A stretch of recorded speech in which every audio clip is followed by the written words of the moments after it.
अस्सलामुअलैकुम, मेरा नाम शान उमर और हमारा और आपका छोटा सा चैनल बेसिकर इंस्टीट्यूट ऑफ लर्निंग। हमारी टीम ने ये डिसाइड किया है कि हम छोटी छोटी informative videos related to physics, chemistry, maths आप तक पहुंचाते रहेंगे। तो आज जो हमारा टॉपिक है वो फिज़िक्स से रिलेटेड है, डायरेक्टली और इन्वर्सली प्रोपोर्शन। ये हम मैट्रिक्स से पहले से ये चीज़ें पढ़ रहे हैं कि what is directly proportion and what is inversely proportion.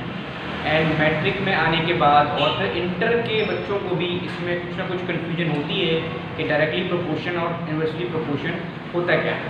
अगर आप बच्चों से पूछेंगे व्हाट इज़ डायरेक्टली प्रोपोर्शन तो वो कहते हैं कि एक चीज़ के बढ़ाने से अगर दूसरी चीज़ बढ़े तो वो डायरेक्टली प्रोपोर्शन। तो मोहब्बत के बढ़ाने से अगर नफरत बढ़ रही है या कम हो रही है तो इज़ इट डायरेक्टली प्रोपोर्शन और not? Is it a question, is it a valid question? आप मुझसे पूछ सकते हैं कि अगर हम मोहब्बत को बढ़ा रहे हैं तो नफरत बढ़ रही है या कम हो रही है, तो इससे हम डायरेक्टली प्रोपोर्शन और इन्वर्सली प्रोपोर्शन को डिसाइड कर सकते हैं या नहीं। तो सबसे पहले इन फिज़िक्स आपको डायरेक्टली प्रोपोर्शन और इन्वर्सली प्रोपोर्शन वो चीज़ होती है जो फिजिकल क्वांटिटी होती है। अगर इसकी हम डेफिनेशन देखें तो आपके मैट्रिक के बुक में भी डेफिनेशन लिखी हुई है, the those physical quantity in which one is increase and other will also increase. और कुछ बच्चे ये भी कहते हैं कि एक ऐसी फिजिकल क्वांटिटीज़ आप जानते हैं कि वो चीज़ें जिसे हम नाप सकें which is measurable, like acceleration, velocity. And अगर हम बेसिक फिजिकल क्वांटिटी की बात करें तो वो हमें पता है कि मास, लेंथ, टाइम, ठीक है। और भी 7 होती हैं, लेकिन जो हम मैट्रिक और इंटर लेवल तक पढ़ते हैं वो 3 ही बेसिक्स है, मास, लेंथ एंड टाइम। तो हम कहाँ पे थे? हम थे कि डायरेक्टली प्रोपोर्शन की डेफिनेशन पे। तो अगर आप मैट्रिक के बच्चे या इंटर के बच्चे से पूछें तो वो ये डेफिनेशन बताएंगे कि एक फिजिकल क्वांटिटी को बढ़ाने से अगर दूसरी फिजिकल क्वांटिटी बढ़ रही है तो वो डायरेक्टली प्रोपोर्शन है। लेकिन ये बात आधी है। अल्लाह ताला कुरान पाक में फरमाते हैं सूरह निसा सूरह नंबर 4 आयत 43 में कि नमाज के करीब भी मत जाओ। ये आयत अगर आप कुरान खोलिए पढ़ें तो आयत में लिखी हुई है, लेकिन उसके आगे भी कुछ है कि जब तुम नशे की हालत में हो। तो आधी बात बहुत ज़्यादा खतरनाक होती है। तो सबसे पहले तो मैं आपको ये डेफिनेशन, सही डेफिनेशन जो है वो आपको बता दूं कि what is the definition of directly proportion. तो आइए देखते हैं, those physical quantity in which one is increase so other will also increase with same rate. ये चीज़ बहुत इंपॉर्टेंट है, विद सेम रेट। अब मैं इसको आपको समझाता हूँ कि सेम रेट क्या है।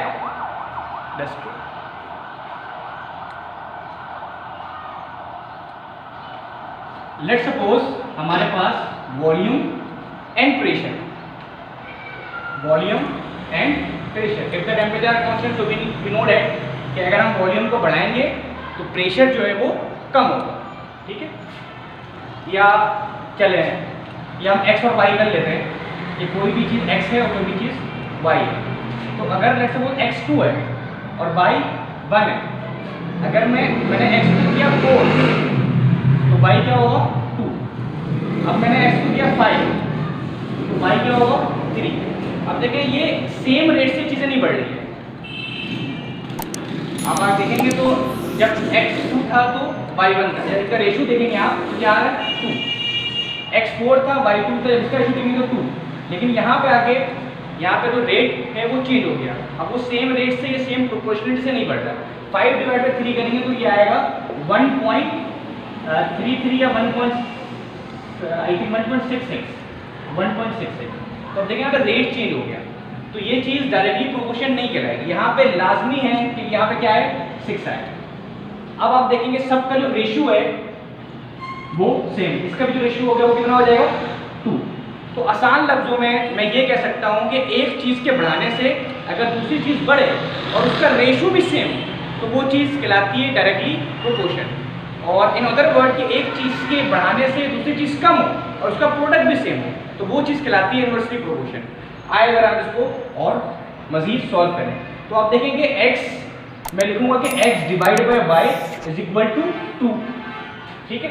अगर मैं उसको मिटाऊं और ऊपर जाऊं तो इसका आंसर आ रहा है। तो मैं और अगर फर्दर डिवाइड करूं x divide by y is equal to 2 और x is equal to 2y, ठीक है। और मैं ये भी लिख सकता हूं कि x is directly proportional to y। अब एक ये भी चीज़ हमें क्लियर हो गया कि बहुत से बच्चों के दिमाग में क्वेश्चन भी होता है कि जब भी हम प्रोपोर्शनल का साइन हटाते हैं तो एक कांस्टेंट इंट्रोड्यूस होता है। तो वो कांस्टेंट इसी वजह से इंट्रोड्यूस होता है कि वो कांस्टेंट पहले से होता है। आप देखेंगे x इक्वल टू 2y था, तो यहाँ पे जो 2 है वो कांस्टेंट है। तो जब भी हम असल में होता है कि जब भी इज इक्वल टू और कांस्टेंट को हम हटाते हैं तब प्रोपोर्शनल का साइन लगाते हैं, जबकि हमें बताया ये चीज जाता है उल्टा कि जब भी हम प्रोपोर्शनल साइन हटाएंगे तो इज इक्वल टू और कांस्टेंट लगाएंगे। ठीक है, उम्मीद करता हूँ कि आपको इस वीडियो से कुछ फ़ायदा होगा और तैयार रहें और हमारी नेक्स्ट वीडियोस के लिए इंशाल्लाह जल्द अज जल्द हम अपनी दूसरी वीडियोस भी अपने चैनल पर अपलोड करेंगे। तो हमारे चैनल को लाइक कीजिए और सब्सक्राइब कीजिए। Thank you so much. Hey there. Subscribe to my channel. And also press this bell icon. So you never miss any new updates, cause whenever we upload new video you will get a notification on your phone.